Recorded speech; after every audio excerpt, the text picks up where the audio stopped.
Hi friends, we have come up with a new infectious disease and I am Professor Govind Narayan Purohit, and if you have already subscribed to my channel, I am highly thankful to you. If you have not already subscribed to my channel, kindly do subscribe to my channel by hitting the bell icon and turning on the notifications so that you receive the notification of our videos very fast.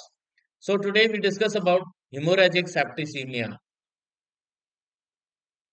Hemorrhagic septicemia is a highly contagious and infectious bacterial disease affecting cattle and buffalo mainly, and sometimes it can affect sheep and camel, and it is caused by Pasteurella multocida hemolytica, right?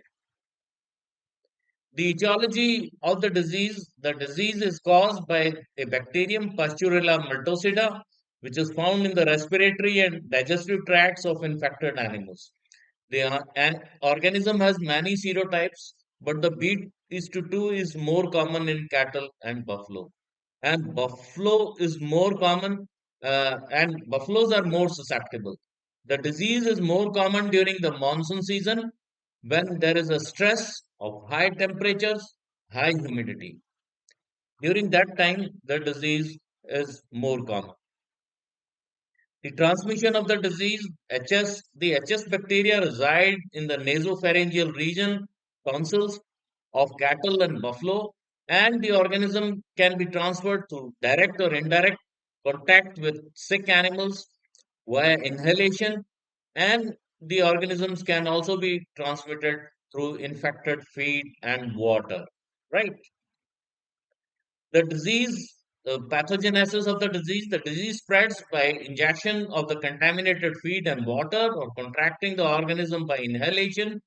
The saliva of affected animals contains a large number of organisms during the early stages of the disease. Then the organism invades the lungs under stress and destroys the mononuclear leukocytes of the blood and macrophages of the lungs. Due to death of the macrophages, vasoactive substances are released to cause inflammation and fibrin deposition in the lungs and in the respiratory tract. This causes hypoxia and a difficult respiration because of the laryngeal edema, and the animal has got a lot of difficulty in breathing. There is a lot of sound produced in breathing, and that results into hypoxia and then toxemia. The clinical signs, the symptoms of HS include high fever, 106 to 107 degrees centigrade, depression, loss of appetite, salivation, nasal discharge, difficulty in breathing, and swelling of the neck and throat, especially the throat and the neck, and the edema can extend up to the brisket region. In per-acute cases, animals may be found dead within 8 to 24 hours of symptoms of throat edema and respiratory distress. The mortality rate is very high in this disease, so people should be careful. It can be as high as more than 80%. And buffaloes are more susceptible to showing the severe clinical signs of the disease. The diagnosis is based on the clinical signs, finding of fever, finding of sudden edema on the throat, neck, and brisket region, and then difficulty in respiration. And a definitive diagnosis of HS is based on the isolation of Pasteurella multocida, serotype B2 or E2 from the blood and tissues of a patient with typical clinical signs. And rabbits are used for inoculation for diagnosis. But usually the animal dies very fast, and so the diagnosis is presumptive and should be based on the clinical findings of uh, the severe edema of the throat, of the neck, high fever during the monsoon season, right? The postmortem findings include edema consisting of gelatinous material in the neck and the brisket region, swollen and enlarged lymph nodes, pericardial hemorrhage, hemorrhagic gastroenteritis, lungs are congested and consolidated, there will may be appearance of marbling of the lungs. Then one can find fibrinous bronchopneumonia, congestion and hemorrhage in the lymph nodes, spleen, liver, kidneys, and myocardium. Right. So these are the postmortem findings. Then the therapy, most of the times when animals are affected by HS and before the a presumptive diagnosis is made and the veterinarian he starts the treatment, many a times the animals are found dead.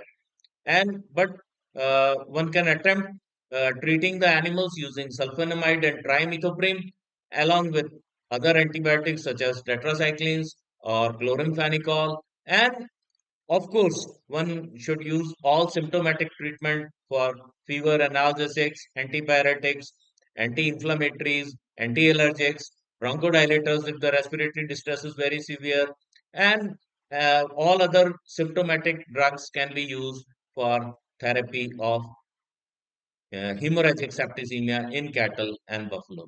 Right? Then the control is very essential. Otherwise, the disease will cause a lot of losses of the animals. And vaccination is an effective measure to control HS, and it is recommended to vaccinate cattle and buffalo annually in endemic areas, especially before the onset of the monsoon season. Raksha HS vaccine is manufactured by Indian Immunologicals and contains formaldehyde inactivated culture of Bacillus multocida absorbed on aluminium hydroxide gel. So this is available, and one should vaccinate all cattle and buffalo, and animals about 6 months of age should be vaccinated. It is uh, highly recommended to vaccinate all cattle and buffalo above 6 months of age annually before the monsoon season, and in diverse climatic conditions like unseasonal rains and cyclones one should again vaccinate the animals for HS. This will effectively control the spread of the disease, and this will also control the havoc that is caused by the disease. I hope this information will be helpful, and if you like the information, kindly do subscribe to our channel. Kindly do give your likes, comments, and share the video with your friends. And uh, kindly do subscribe to our channel GNP Sir. Thank you very much. You can have more information on the topic by downloading our GNP Sir classes app, or you can also log into our website gnpsirclasses.com. So see you in the next video. Till then, bye bye. Have a nice time. Have a nice day.